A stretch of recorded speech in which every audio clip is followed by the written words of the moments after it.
नमस्कार दोस्तों, target with PS Parihar channel में आपका स्वागत है। आइए शुरू करते हैं और देख लेते हैं कि दैनिक सायंकाल समाचार के इस वीडियो में विद्यार्थी जीवन से संबंधित कौन कौन सी सूचनाएं हैं। तो वीडियो को जल्दी से लाइक कर दें, शेयर कर दें और जिन छात्रों ने चैनल को अभी भी सब्सक्राइब न किया हो तो जल्दी से सब्सक्राइब कर लें ताकि आप लोगों को इसी प्रकार की ऑथेंटिक अपडेट से सबसे पहले मिलती रहे। आगे बढ़ने से पहले एक सूचना विद्यार्थियों के लिए, जो विद्यार्थी किसी भी प्रतियोगी परीक्षा की तैयारी कर रहे हैं वे सभी अभ्यर्थी टेक्स्ट बुक के इस बेस्ट ऑफर का लाभ ले सकते हैं जिसका नाम है हैप्पी आवर्स सेल। इन लोगों का जो ईयरली पास हुआ करता है जिसमें आप लोगों को 800 से ज़्यादा भर्तियों के 80,000 से ज़्यादा मॉक टेस्ट मिलते हैं एक साल के लिए। यानी कि अगर आप इनका ईयरली पास ले लेते हैं तो आप जैसे UP triple SC, SSC, railway, bank, UPPSC, UPSC सारी भर्तियों को मॉक टेस्ट में भाग ले सकते हैं।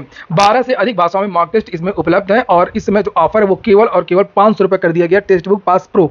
इसमें भी अगर आप एक कोड लगा देंगे परचेज करते समय TWP तो इसकी जो कीमत है वो 12% और कम हो जाएगी। लिंक मैंने इसकी डिस्क्रिप्शन बॉक्स और कमेंट बॉक्स दोनों जगह उपलब्ध करा दी है, आप लोग जल्दी जाकर के वहां से इसे देख सकते हैं। चलिए शुरुआत करते हैं। सबसे पहले बांग्लादेश में आरक्षण पर हिंसा। बांग्लादेश में बहुत बड़ा हिंसक आंदोलन हो रहा था आरक्षण को लेकर के। सुबह की वीडियो में मैंने आपको दिखाया था और आज के लगभग सभी समाचार पत्रों में इसकी जानकारी दी गई थी। जैसे यहाँ पर लिखा है कि 4000 इंडियन स्टूडेंट्स भी फंसे थे, 978 छात्रों की घर से वापसी हुई थी और इस हिंसा में 110 से ज्यादा छात्र मारे जा चुके थे। यहाँ पर ये देखिए लिखा, वो राष्ट्रव्यापी कर्फ्यू लगा दिया गया था। भारतीय विदेश मंत्रालय और ढाका स्थित दूतावास स्वदेशी छात्रों की वापसी और उनकी सुरक्षा सुनिश्चित करने के लिए घटनाक्रम पर नजर बनाए रखी है, ये भारत की तरफ से कहा गया है। तो आज इसमें एक बड़ी सुनवाई हुई सुप्रीम कोर्ट ने हाई कोर्ट का जो ऑर्डर है वो बदल दिया। और आपको पता होगा इस ग्राफ से आप समझ गए होंगे कि बांग्लादेश में कितना आरक्षण दिया जाता था। सबसे ज्यादा जो विवाद था वो इस आरक्षण को लेकर के था। 30% स्वतंत्रता संग्राम सेनानियों का परिवार, 10% महिला आरक्षण, पिछड़े जिलों का भी आरक्षण था, अल्पसंख्यकों का भी आरक्षण था और दिव्यांग का भी था और जनरल की जो सीटें थी वो मात्र 44% थी। और इसको लेकर के यहाँ पर बहुत बड़ा हंगामा। फाइनली बांग्लादेश के सुप्रीम कोर्ट ने सरकारी नौकरियों में 56% आरक्षण देने के ढाका हाईकोर्ट के फैसले को पलट दिया है। कोर्ट ने रविवार को आदेश जारी करते हुए आरक्षण को 56% से घटा करके केवल और केवल 7% कर दिया गया है। इसमें स्वतंत्रता सेनानियों को 5% आरक्षण मिलेगा जो पहले 30% था।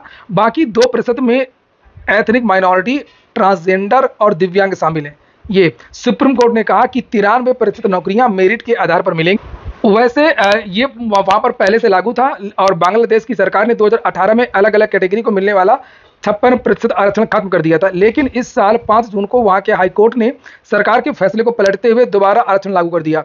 इसके बाद से ही बांग्लादेश में हिंसा का दौर शुरू हो गया था। न्यूज एजेंसी AFP की रिपोर्ट के मुताबिक हिंसा में अब तक 115 लोग मारे जा चुके हैं। प्रदर्शनकारियों को देखते ही गोली मारने के आदेश दे दिए गए हैं।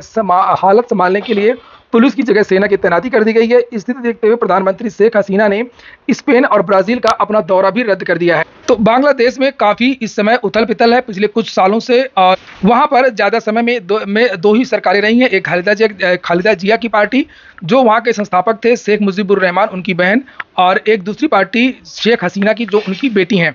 चलिए अब हम बात कर लेते हैं ASO 2019 भर्ती। यूपी ट्रिपल एससी की एक भर्ती थी ASO 2019 जिसका जब परिणाम जारी हुआ तो इसमें बहुत सारा विवाद हो गया। लगभग 900 पद थे और ज़्यादातर पद भर गए और इसमें भी मामला कुछ उसी तरीके से है जिस तरीके से UPSC का मामला है, फर्जी सर्टिफिकेट का। छात्रों का आरोप है कि ASO में बहुत सारे छात्रों ने फर्जी सर्टिफिकेट लगाई हैं।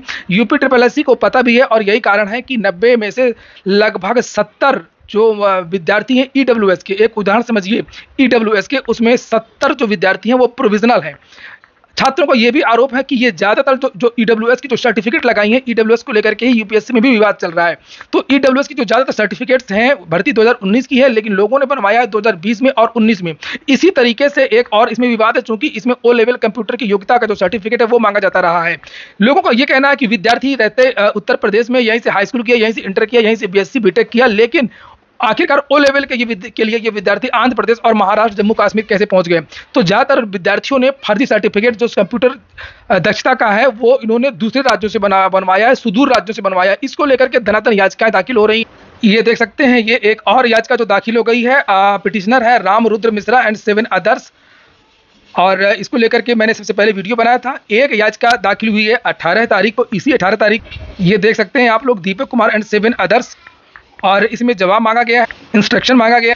और ये भी विद्यार्थियों का, छात्रों का ये भी कहना है कि यही सब चीजें देख करके यूपी ट्रिपल एससी ने ASO के विद्यार्थियों की जो ज्वाइनिंग है उसकी जो प्रक्रिया है उसमें गति दे दी है। जल्दी जल्दी ज्वाइनिंग करवाई जा रही है कि ऐसा ना हो कहीं ये भर्ती फंस जाए, कोर्ट का कोई आदेश आ जाए रिजल्ट रिवाइज करने को लेकर के या अन्य मामलों को लेकर। 26 तारीख को अब सुनवाई होनी है। विद्यार्थियों ने और अधिक साक्ष्य और अधिक जो रिकॉर्ड है वो मंगवा लिए हैं, इकट्ठे कर लिए हैं और इनको ये विद्यार्थी प्रस्तुत करेंगे। देखते हैं अब क्या होता है। और वाकई जो कंप्यूटर का जो सर्टिफिकेट है वो बहुत सारे जो विद्यार्थी हैं वो फर्जी लगाते हैं और इसी तरीके से ईडब्ल्यूएस को लेकर के भी बहुत ज़्यादा शिकायतें आ रही हैं। इसमें भी बदलाव की आवश्यकता है, कुछ सुधार की आवश्यकता है।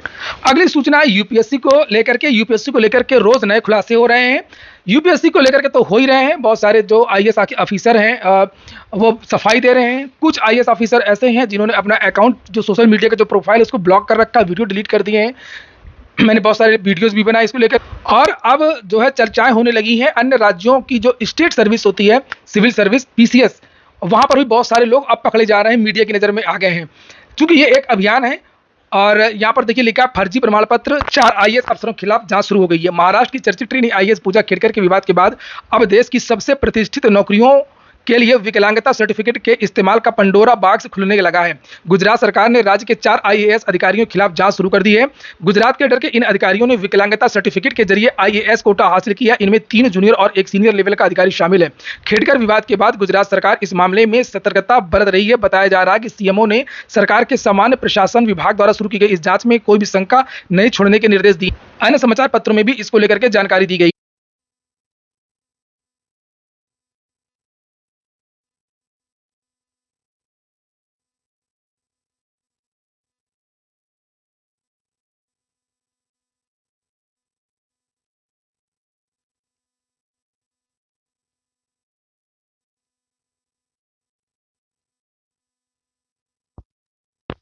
पंचायत सतना में लेखाधिकारी हैं, वे जिला पेंशन अधिकारी का भी अतिरिक्त प्रभार संभाल रहे हैं। 2015 में उनका एमपीपीएससी के माध्यम से लेखाधिकारी के पद पर चयन हुआ था, तब उनकी रैंक 39वीं थी। ये चयन सामान्य कोटे में हुआ था, मतलब तब वे शारीरिक रूप से फिट थे। लेकिन इस बार एमपीपीएससी में डिप्टी कलेक्टर बने हैं और उनकी रैंक अब 24वीं हो गई है। कोटा के तहत बहरे वाला कोटा लगा दिया। ये उनकी मार्कशीट है जिसे आप लोग यहाँ पर देख सकते हैं जो वायरल हो रही है। और सबसे बड़ी बात यह है कि द्विवेदी जी की का जो नंबर है वो एसटी महिला से भी कम नंबर लाए थे। ये डिप्टी कलेक्टर बन गए, 660 हो गया इनका। एसटी महिला, इसकी पहले जो नौकरी कर रहे थे उसमें ये फिट थे। दोबारा फार्म भरा पीसीएस का तो ये एमपीपीएससी 2020 में गड़बड़ी का मामला सामने आया है। जून 2023 में आए रिजल्ट में सतना के 2 सगे भाइयों का दिव्यांग कोटे से चयन हुआ है। दोनों ने अपने आप को बहरा बताया है। दैनिक भास्कर ने जब इस मामले की पड़ताल की तो सब कुछ संदेह के घेरे में ही नजर आया। एमपीपीएससी में देवेंद्र द्विवेदी नाम के एक आवेदक के चयन पर सवाल उठाया जा रहा है। दरअसल ये जो भर्ती हुई थी ये दिव्यांग प्रमाण पत्र के आधार पर हुई थी और दिव्यांग प्रमाण पत्र को ही फर्जी बताया जा रहा है। देवेंद्र कुमार द्विवेदी अभी जिला पंचायत सतना में लेखाधिकारी हैं। उनका इस पद पर चयन एमपीपीएससी 2015 में सामान्य कोटे से हुआ था, लेकिन एमपीपीएससी 2020 में वो दिव्यांग कोटे से डिप्टी कलेक्टर बने हैं। सवाल ये है कि देवेंद्र के सगे भाई जो पटवारी हैं, उनका चयन भी दिव्यांग कोटे से ही असिस्टेंट ट्रेजरी ऑफिसर के पद पर हुआ है। अब हम दोनों भाइयों की वो अंक सूची बताते हैं जिससे वो संदेह के घेरे में हैं। देवेंद्र को एसटी महिला से भी कम अंक मिले। महेंद्र को एसटी महिला से 59 अंक कम मिले। देवेंद्र की 24वीं रैंक